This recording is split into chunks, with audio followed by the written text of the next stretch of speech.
البدع والأهواء، أهل البدع العقائدية وأهل البدع السياسية. نقول بيننا وبينكم السلف، بيننا وبينكم الكتب، كان فيقول البدع بيننا وبينكم. Allah taufiq.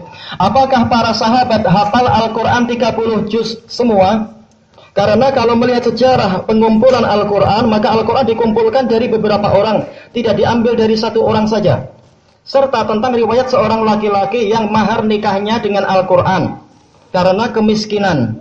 Ketika ditanya Rasulullah SAW, apa yang engkau hafal dari Al-Quran? Dan seterusnya. Apakah benar pendapat bahwasanya para sahabat tidak semuanya hafal Quran 30 juz dengan sisi pendalilan tadi? Untuk masalah yang pertama, apakah para sahabat semuanya hafal Quran? Dohirnya adalah tidak. Kenapa? Sebagaimana dijelaskan oleh para ulama, yang namanya hafal Quran adalah hafal 30 juz. Ya, sebagaimana pertanyaan tadi ya, hafal Quran 30 juz. Sementara kapan Al-Quran itu mencapai 30 juz? Yaitu ketika Rasulullah SAW Hajjatul Wada pada hari yang ke-9, hari yang ke-9 dari Dzulhijjah. Setelah apa? Setelah waktu asar turunnya ayat al-yauma akmaltu lakum dinakum, maka betul-betul Al-Quran telah sempurna 30 juz. Itu pun menurut khilaf. Yang lain mengatakan masih ada 1 atau 2 ayat, tetapi tidak terkait dengan masalah fikih, tidak terkait dengan masalah hukum. Tapi intinya adalah Al-Quran itu mencapai 30 juz setelah apa? Setelah Rasulullah SAW mencapai tahun 10 Hijriah. Nah, dari sini langsung jawabannya jelas. Sahabat yang meninggal pada waktu perang Badar jelas belum hafal 30 juz. Yang meninggal pada waktu perang Uhud belum hafal 30 juz. Khadijah binti Khuwailid radhiyallahu anha jelas belum hafal 30 juz. Demikian pula seterusnya. Dan ini adalah perkara yang wajar. Baik. Adapun sisi pendalilan tadi, yaitu apa? Diambil dari hadis Sahal bin Sa'ad As-Sa'idi radhiyallahu anhu muttafaqun alaih, tentang Rasulullah mengatakan, "Wa ma ma'aka minal Qur'an?" Al-Qur'an apa yang yaitu surat apa yang engkau hafalkan? Maka dia mengatakan, "Ma'i suratu kadza wa suratu kadza." Saya punya surat demikian, demikian, demikian. Fa'addaha adda. Betul-betul dia menghitungnya. Disebutkan oleh Ibnu Hajar rahimahullah, ini menunjukkan bahwasanya hafalannya itu tidak banyak. Hanya beberapa surat saja. Tidak tahu entah berapa, al-muhim apa? Adda itu menunjukkan hanya beberapa saja. Baik. Cuma apakah ini menunjukkan bahwasanya sampai mati dia itu tidak hafal? Kita perlu dalil untuk mengatakan seperti itu. Baik. Kenapa? Karena telah datang di dalam riwayat yang lain, dalam hadis Anas bin Malik radhiyallahu anhu muttafaqun alaih, Anas bin Malik radhiyallahu anhu mengatakan, "Akhadhal Qur'ana ala ahdi Rasulillah sallallahu alaihi wasallam arba'atun." Ada 4 orang yang telah menghafal Al-Qur'an pada masa Rasulullah sallallahu alaihi wasallam. Kemudian disebutkan di antaranya adalah apa? Ubay bin Ka'ab. Kemudian disebutkan sebagiannya di antaranya adalah Zaid bin Sabit wa Abu Zaid. Terus ditanya oleh Qatadah, siapa itu Abu Zaid? Maka beliau mengatakan, ahadu umumati, sebagian dari pamanku, dari orang Ansor. Kata Ibnu Hajar, bukan berarti seluruh sahabat tidak ada yang hafal Quran kecuali 4 orang tadi saja. Yang satu ana lupa siapa. Tetapi maksudnya adalah dari kalangan Ansor. Buktinya apa? Buktinya adalah Abdullah ibnu Mas'ud radhiyallahu an. Beliau menghafal Quran semuanya dari awal sampai akhir. Tetapi apa? Tetapi tidak disebutkan dalam hadis tadi. Kenapa? Karena beliau bukan dari Ansor. Hadis tadi itu apa? Untuk orang-orang Ansor. Demikian pula di dalam apa? Di dalam riwayat-riwayat yang lain menunjukkan banyak sahabat yang lain yang hafal Quran. Baik. Di antaranya yang ditansis hafal Quran ketika Rasulullah masih hidup adalah siapa? Yaitu Ibnu Abbas radhiyallahu anhuma. Baik, berarti yang dimaksudkan, kata Ibnu Hajar, dimaksudkan dalam hadis tadi adalah ketika Rasulullah masih hidup, dari kalangan Ansor belum ada yang hafal Al-Quran secara keseluruhan kecuali beberapa orang saja. Nah, setelah itu, setelah Rasulullah wafat, maka apa? Banyak para sahabat yang mereka itu berusaha untuk menghafalkan Al-Quran yang belum mereka selesaikan. Sebagaimana diriwayatkan oleh Bukhari dari hadis Ibnu Abbas radhiyallahu anhuma, beliau mengatakan, saya membacakan Al-Quran kepada pembesar sahabat seperti Abdurrahman bin Auf dan lain-lain. Tapi kenapa para sahabat waktu itu sebagiannya tidak hafal Quran? Ini udzur. Sebagaimana apa diisyaratkan dari kisah siapa itu? Abu Talhah radhiyallahu an. Yaitu disebutkan bahwasanya, dan ini hadisnya sahih, selama Rasulullah hidup, Abu Talhah jarang puasa kecuali apa? Puasa Ramadan. Kenapa? Beliau lebih mengutamakan membantu Rasulullah dalam jihad, dan jihad itu perlu apa? Tenaga. Kemudian setelah Rasulullah wafat, beliau membantu jihad siapa itu? Abu Bakar As-Siddiq, kemudian Umar. Kalau nggak salah juga Utsman. Nah, setelah itu umur beliau panjang, setelah boleh dikatakan apa? Jihad itu kemudian dilanjutkan oleh para tabi'in dan para sahabat yang sudah sangat tua dimaafkan dari jihad, maka apa? Beliau banyak puasa. Walaupun kenyataannya dalam riwayat yang lain tetap beliau berjihad, tapi beliau juga banyak puasa. Maka seperti itu pula hendaknya kita baik sangka, boleh jadi para sahabat pada masa hidupnya Rasul tidak betul-betul mencurahkan perhatian sebagiannya kepada hafalan Quran karena sibuk untuk apa? Menolong Nabi di dalam masalah jihad. Baik. Jadi seperti itu jawabannya. Masalah ada yang tidak hafal, jelas ada yang tidak hafal. Tapi apakah untuk hadis tadi itu menunjukkan dia memang tidak hafal sampai mati? Ini perlu dalil. Boleh jadi setelah Rasulullah wafat, dia belajar lagi, belajar bersama istrinya, belajar ke para sahabat yang lain untuk melengkapi 30 juz dan seterusnya. Yang kedua, seorang lelaki di Kalimantan membeli sepeda motor kepada seorang di kota Medan dengan harga 20 juta misalnya, dengan cara kredit selama 1 tahun, yang mana harga cash 21 juta. Kemudian si penjual yang di kota Medan mentransfer uangnya 21 juta ke rekening lelaki yang di Kalimantan, yaitu apa? Si pembeli atau penjual. Karena apa? Seorang lelaki di Kalimantan membeli, berarti apa? Yang di Kalimantan adalah pembeli, ya kan? Seorang lelaki di Kalimantan membeli sepeda motor kepada seorang di kota Medan dengan harga 25 juta. Siapa pembeli, siapa penjual? Kalimantaninya sebagai pembeli, Medaninya sebagai apa? Penjual. Akhirnya gitu ya. Kemudian si penjual yang di kota Medan, betul, mentransfer uangnya 21 juta ke rekening lelaki yang di Kalimantan. Ini yang ana bingung. Atau ana salah memahami? Tapi bagus juga dia membantu 21 juta, kita tinggal siapkan uang 4 juta. Cuma anak yang boleh jadi salah paham, ya? Atau bagaimana? Kemudian lelaki ini beli, yang ini siapa? Apakah yang di Medan? Dan dia adalah penjual, si penjual yang di kota Medan. Lelaki ini beli sepeda motor di dealer secara cash. Baik, akhirnya adalah beli ke orang ketiga. Boleh jadi, yaitu apa? Beli ke orang yang di atasnya lagi, penjual besar. Kemudian dia mencicilnya ke seseorang yang di kota Medan. Tayyib, Allahul musta'an, ana enggak paham. Seseorang yang di kota Medan ini siapa? Apakah si penjual yang disebutkan pertama kali yang menjual ke orang yang di Kalimantan atau orang lain lagi?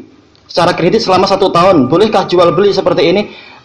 Ana mohon maaf, tidak terlalu paham. Perlu diperbaiki lagi itunya, masalah domirnya. Siapa pembeli, siapa penjual, dan bagaimana? Boleh jadi ana yang tidak terlalu paham. Enggak apa, soal boleh diulang. Bisa diulang dengan bahasa yang lebih jelas. Terkadang syahiahnya pun gitu. Ana nggak paham, tolong tulis lagi yang lebih lebih sederhana agar kami paham. Dan itu wajar.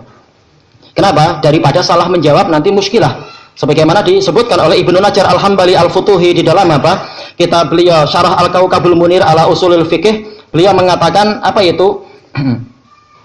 Al-hukmu ala syai' far'un an tasawwurih. Hukum terhadap suatu permasalahan itu adalah cabang dari penggambarannya. Berarti apa? Kalau penggambarannya tepat, insya Allah hukumnya bisa dicari mana yang tepat. Tapi kalau penggambarannya salah, maka boleh jadi apa? Nanti hukumnya lebih salah lagi. Jadi, ana mohon maaf harus diperbaiki lagi diperjelas. Ini itu yang Iwa Kalimantan istilahnya pinjam uang yang di Medan untuk beli cash, tapi dia nyicilnya ke Iwa yang di Medan. Orang yang di Kalimantan intinya dia adalah pembeli. Ya, mau membeli. Membeli motor dari orang yang di Medan. Yang di Medan secara cicil. Yang di Medan transfer uang untuk dia tuh supaya beli motor cash. Nanti nyicilnya. Yang di Medan itu penjual atau orang lain lagi? Orang lain lagi. Intinya modal lain mungkin. Nah, seandainya itu boleh jadi lebih jelas. Istilahnya di Medan bukan hanya 1 orang, memang Medan orang jutaan sih ya. Cuma apa? Karena kalimatnya tadi kita jadi agak bingung. Kenapa? Apalagi lafadznya, kemudian si penjual yang di kota Medan mentransfer uangnya 21 juta ke rekening lelaki di Kalimantan. Ini bingung. Ana yang bingung. Kenapa penjual kota Medan mentransfer uang ke yang di Kalimantan? Untuk apa dia mentransfer sementara dia adalah apa? Penjual. Istilahnya kenapa? Mungkin yang di Medan memberi uang ke yang di Medan adalah penjual atau orang lain. Orang lain bukan penjual mungkin. Nah, itulah perlu apa itu ditulis lagi. Pemodal mungkin. Kemudian si penjual yang di kota Medan mentransfer uangnya 21 juta ke rekening lelaki yang di Kalimantan. Jadi dohirnya penjual yang di kota Medan. Baik, bisa diminta ke ikhwah yang bertanya di sana atau di mana untuk diulang lagi kalimatnya biar lebih jelas. Karena dohir kalimatnya ini tadi. Kemudian si penjual yang di kota Medan mentransfer. Dohirnya adalah orang itu juga si penjual. Nggak apa, bisa ditunda insya Allah. Yang ketiga, bismillah, iskal pada diri kami semenjak 3 bulan yang lalu. Insya Allah ini adalah menunjukkan apa? Menunjukkan hirs, semangat untuk mencari ilmu. Ketika mendengar tidak ada satupun dari para sahabat yang melakukan kebid'ahan. Ini adalah ucapan dari sebagian orang yang apa itu? Kalimatnya tidak tepat. Yaitu apa? Maksiat ada, bid'ah ada, tetapi mubtadi' itu yang tidak ada. Itu yang betul. Dan itu dalilnya banyak menunjukkan masalah itu. Terkadang ijtihad itu menyebabkan orang jatuh pada bid'ah, tapi dia bukan mubtadi'. Karena apa? Sekedar kesalahan yang tidak disengaja. Tapi kesalahan itu adalah bid'ah. Seperti dijelaskan oleh apa? Kalau nggak salah Syekh Hamud Al-Tuwaijiri atau syekh yang lain dari ulama ahlu sunnah yang mengatakan apa? Bahwasanya asal dari bid'ah tasawuf itu pernah ada di zaman sahabat, di zaman Rasulullah, yaitu orang yang mengatakan apa? Saya tidak akan menikahi wanita, saya akan puasa dan tidak berbuka, saya akan selalu sholat dan tidak pernah tidur. Dan yang keempat mengatakan saya tidak akan makan daging. Ini adalah apa? Bid'ah tasawuf. Tapi apakah sahabatnya dikatakan mubtadi'? Jelas tidak. Cuma apa? Salah dalam ijtihad, begitu diperbaiki Nabi, langsung apa? Mereka meninggalkan itu. Dan itulah pendapat yang betul. Sebagaimana apa? Sebagian dari fatwa Umar bin Khattab yang menyelisihi dalil. Jelas ini adalah suatu kebid'ahan, tetapi bukan mubtadi' karena apa? Ijtihad yang kesalahannya itu tidak disengaja. Baik. Jadi apa? Jangan dikatakan setiap pelaku bid'ah adalah mubtadi', berarti apa? Tidak ada sahabat yang melakukan bid'ah. Ini keliru. Nanti kalau kita masuk ke fikih kita akan bingung. Lalu ini apa? Apakah ini ainul haq sementara ini adalah pendapat yang keliru? Kita akan bingung nanti. Dan telah apa? Sahih diriwayatkan oleh Ibnu Abi Syaibah yaitu apa? Dari Ibnu Umar radhiyallahu anhu dan sanadnya sahih, betul-betul sahih. Tentang kisah siapa itu Hisham bin Ghas meriwayatkan dari Ibnu Umar ketika apa? Mendengar ada adzan yang pertama pada waktu khutbah Jumat itu. Maka dia keluar mengatakan ini adalah masjid bid'ah. Baik. Kenapa muncul bid'ah sementara sahabat nggak melakukan bid'ah? Berarti apa? Yang betul kebid'ahan itu bisa saja terjadi, tapi pelakunya bukan mubtadi', cuma salah ijtihad. Baik. Itulah yang betul. Makanya Syekhul Islam Ibnu Taimiyah rahimahullahu taala di dalam kitab beliau Raf'ul Malam an A'immatil A'lam, beliau mengatakan tidak ada satupun ulama dan imam kecuali ketika ijtihad dia pernah keliru. Dan terkadang kekeliruannya adalah kesyirikan, nggak sengaja seperti Nawawi, fatwa-fatwa yang di situ syirik, tetapi apa? Tidak sengaja.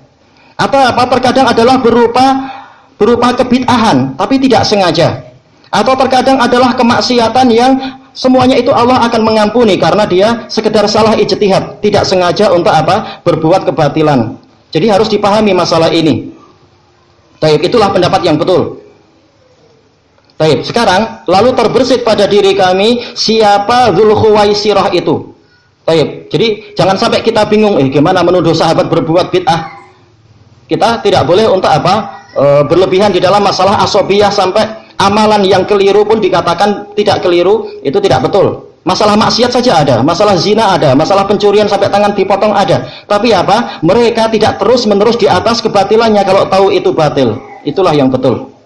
Baik, masalah salah ijtihad itu pernah ada. Baik. Sekarang pertanyaannya, siapakah Dzulkhuwaisirah itu? Apakah dia dianggap sebagai sahabat? Jawabannya adalah tidak. Kenapa? Karena dia adalah terang-terangan sebagai orang munafikun dan para ulama telah mengatakan bahwasanya dia adalah sebab turunnya firman Allah Ta'ala, wa minhum may yalmizuka fis shadaqat fa in u'tu minha radu wa illam yu'tau minha idahum yaskhatun wa idza lam yu'tau idahum yaskhatun. Di antara mereka ada yang mencela dirimu di dalam sedekah. Kalau mereka diberi sebagiannya, mereka akan ridho. Kalau mereka tidak diberi, maka tiba-tiba saja mereka marah. Imam Ibnu Katsir rahimahullah ta'ala mengatakan ini adalah kisah tentang para munafikun.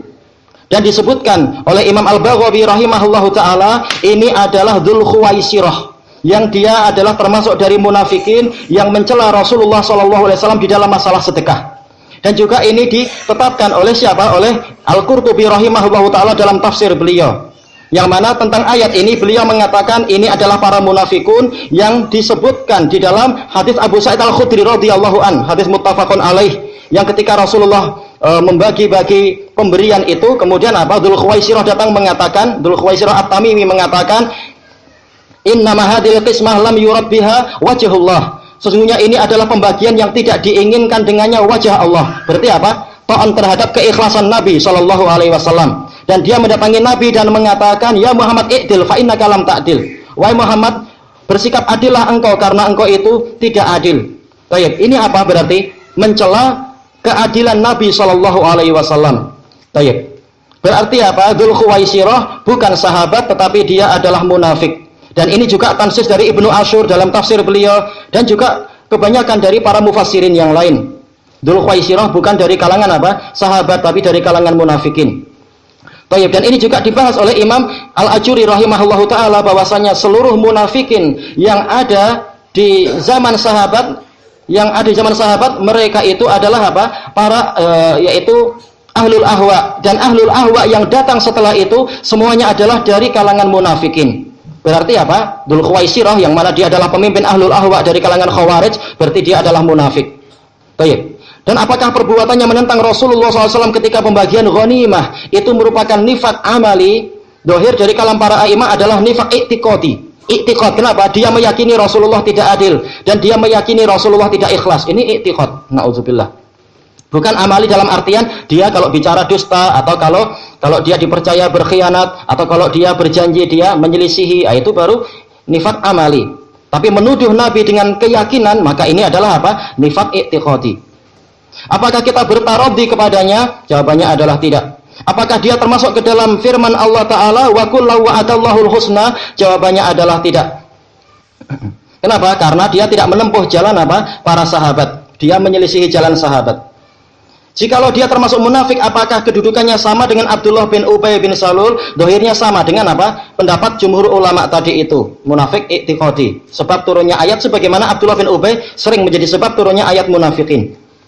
Dan apakah dia kekal di neraka atas apa yang ditunjukkan agama dari dalil-dalil yang ada? Dohirnya demikian, wallahu a'lam. Dohirnya demikian, wallahu a'lam. Dan boleh jadi, ya jelas Allah yang lebih tahu. Tapi dohirnya ketika dalil-dalil menunjukkan dia adalah munafik i'tiqadi dengan fatwa para ulama, maka dohirnya adalah apa? Dia kekal di neraka. Kenapa? Telah dijelaskan oleh para ulama tentang kisah orang ini, dia itu hukumnya adalah murtad. Menuduh Nabi, mencaci Nabi, mencela Nabi, hukumnya adalah murtad, dan ini ijma sebagaimana dinukilkan oleh Ibnu Nujaim Al-Hanafi di dalam kitab beliau Al-Asbah wan Nadhair, dan dinukilkan oleh Syekhul Islam Ibnu Taimiyah rahimahullahu taala di dalam kitab beliau As-Sarimul Maslul, yaitu apa? Yang mencela Nabi atau menuduh Nabi, maka dia adalah murtad. Baik. Sementara orang ini adalah apa? Dohirnya adalah seperti itu dan ditansis sebagai munafik. Maka dohirnya adalah seperti itu, murtad. Dan dia matinya adalah apa? Di dalam apa? Peperangan melawan Ali bin Abi Thalib. Mati sebagai orang yang tidak bertobat dari Rasulullah dari mencela Rasul sallallahu alaihi wasallam. Ini dohirnya, wallahu a'lam. Baik, insyaallah selesai atau ada lagi? Insyaallah selesai ya. Ada lagi. Kalau enggak ada jangan dicari-cari, jadi susah biasanya. Boleh enggak mengambil ilmu kepada orang yang mencela ulama ahlu sunnah? Dijelaskan oleh para ulama bahwasanya orang yang mencela ulama ahlu sunnah itu ada dua macam. Yang pertama adalah orang jahil, yang kedua adalah ahlul ahwa. Kalau dia orang jahil, maka apa? Ya jelas jangan belajar kepada orang jahil. Kenapa? Faqidu syai' la yu'tih. yang tidak memiliki sesuatu tidak akan mampu dia itu memberi. Orang jahil dia harus belajar, bukan apa? Diambil ilmunya, karena dia tidak punya ilmu. Ini hukum asalnya. Kecuali kalau diperinci secara parsialnya. Dia alim juga, cuma dia salah memahami orang tertentu, disangka orang itu adalah orang yang jahat, padahal dia adalah ulama ahlu sunnah. Seperti yang terjadi pada apa? Di zaman salaf, yaitu Ibnu Umar radhiyallahu anhuma, beliau menuduh Ikrimah al-Barbari berdusta atas nama Ibnu Abbas radhiyallahu anhuma. Tayyib. Jelas Ikrimah al-Barbari ini adalah ulama besar dari ahlu sunnah wa jamaah, termasuk pembawa terbaik ilmu tafsir dari Ibnu Abbas. Dibela oleh Ibnu Hajar dalam kitab beliau Al-Hadiyus Sari. Tayyib. Maka apakah kita katakan manakala mencela ulama ahlu sunnah dia itu tidak layak diambil ilmunya? Berarti Ibnu Umar tidak boleh diambil ilmunya? Tentu tidak demikian. Kenapa? Beliau ulama, jelas Ibnu Umar ulama besar, sahabat. Tapi dalam masalah ini boleh jadi salah informasi, menyangka Ikrimah berdusta. Padahal apa? Itu sekedar salah informasi. Maka yang seperti ini dimaafkan, salah dalam ijtihad. Cuma kalau pembahasannya umum, bukan parsial, secara umum orang yang mencela ulama, kalau dia jahil, namanya jahil, dia belajar. Dia dimaafkan dan dia dikasih udzur, tapi diberitahu tentang keadaan yang sebenarnya. Adapun yang kedua, dia punya ilmu, tapi dia mencela ulama ahlu sunnah wa jamaah, jelas ini adalah mubtadi' dari kalangan ahlul ahwa. Ini kalau dia tahu tentang apa? Keadaan si alim tadi dan telah tegak hujjah. Baik, ini adalah ahlul ahwa, sementara ahlul ahwa telah apa? Telah banyak dalil dari Al-Qur'an, As-Sunnah dan juga ijma' para ulama tentang apa? Dilarangnya kita untuk mengambil ilmu dari apa? Ahlul ahwa. Allah Ta'ala berfirman, "Fa'arid amman tawalla an dzikrina wa lam yurid illal hayatad dunya." Maka berpalinglah engkau dari orang yang berpaling dari peringatan kami dan dia tidak menginginkan kecuali kehidupan dunia. Kalau dikatakan, mubtadi'ah tidak semua menginginkan kehidupan dunia, ini ayat tadi bukan sebagai pembatas. Ayat tadi sekedar apa? Kharaja makhrajal ghalib. Biasanya ahlul ahwa itu mencari dunia. Terutama apa yang sering kita hadapi sekarang ini, para hizbiyun. Mereka tidak lebih daripada pencari dunia. Baik, dan mereka adalah ahlul ahwa sebagaimana dijelaskan oleh Fadilatul Syekh Ahmad An-Najmi hafizahullah rahimahullahu taala dalam kitab beliau Al-Fatawal Jaliyah, bahwasanya hizbiyun adalah mubtadi'ah. Baik. Berarti kalau mereka adalah mubtadi'ah, para ahlul ahwa tidak boleh diambil ilmunya berdasarkan ayat tadi dan juga berdasarkan ayat-ayat yang lain dan juga berdasarkan sabda Rasulullah SAW yang mana beliau mengatakan ar-rajulu ala dini khalili falyanzur ahadukum man yukhalil. Hadis Abi Hurairah inda Abi Dawud. Seseorang itu berdasarkan agama teman dekatnya, maka hendaknya kalian memperhatikan dengan siapa dia itu berteman dekat. Termasuk berteman dekat adalah apa? Mengambil ilmu, karena yang namanya teman adalah wal qarinu bil qarini yaqtadi. Teman dekat itu akan meneladani teman dekatnya. Peneladanan adalah bagian dari pengambilan ilmu. Baik, dan juga kalam Ibnu Sirin yang mana beliau mengatakan inna hadzal ilma dinun falyanzur ahadukum fangduru amman ta'khudhu dinakum amman ta'khuduna dinakum. Sesungguhnya ilmu ini adalah agama, maka hendaknya kalian perhatikan dari siapa kalian mengambil ilmu agama kalian tadi. Dan telah dinukilkan ijma' oleh apa? Imam As-Sabuni di dalam Aqidatus Salaf Ashabil Hadis, dan dinukilkan ijma' oleh siapa? Abdul Hasan Al-Asy'ari di dalam kitab beliau penukilan ijma' ada dalam kitab beliau Risalatun ila Ahli Tsaghr, dan juga dinukilkan ijma' oleh Imam Ibnu Abi Zaid Al-Qayrawani di dalam Muqaddimah Al-Jami' beliau, dan banyak sekali penukilan ijma' tentang haramnya mengambil ilmu dari ahli ahwa. Ulama ahlu sunnah saja, bahkan ustadz-ustadznya saja kita belum selesai mengambil ilmu dari mereka. Bagaimana menyempatkan diri belajar kepada para ahlul ahwa. Tayyib. Sementara mencela ahlu sunnah, apalagi mencela ulamanya, ini adalah termasuk apa? Karakter ahlul bidah. Sebagaimana diriwayatkan dengan sanad yang sahih oleh Imam Abu Utsman As-Sabuni di dalam kitab beliau Aqidatus Ashabil Hadis, yaitu apa? Mengambil kalam dari Abi Zur'ah Ar-Razi dan Abi Hatim Ar-Razi. Apa itu? Inna min alamati ahlil ahwa al-waqi'atu ala ahlil athar. Termasuk dari karakter ahlul ahwa, alamat ahlul ahwa adalah mencela ahlul athar. Tayyib. Berarti apa? Mereka adalah ahlul ahwa. Ahlul ahwa tidak boleh diambil ilmunya. Tayyib. Dalil-dalil banyak tentang masalah ini. Wallahu a'lam. Tayyib. Insyaallah kita cukupkan sampai di sini. Mohon maaf kalau terlalu panjang. Subhanakallahumma wa bihamdika la ilaha illa anta astaghfiruka wa atubu ilaik. Walhamdulillahirabbil alamin.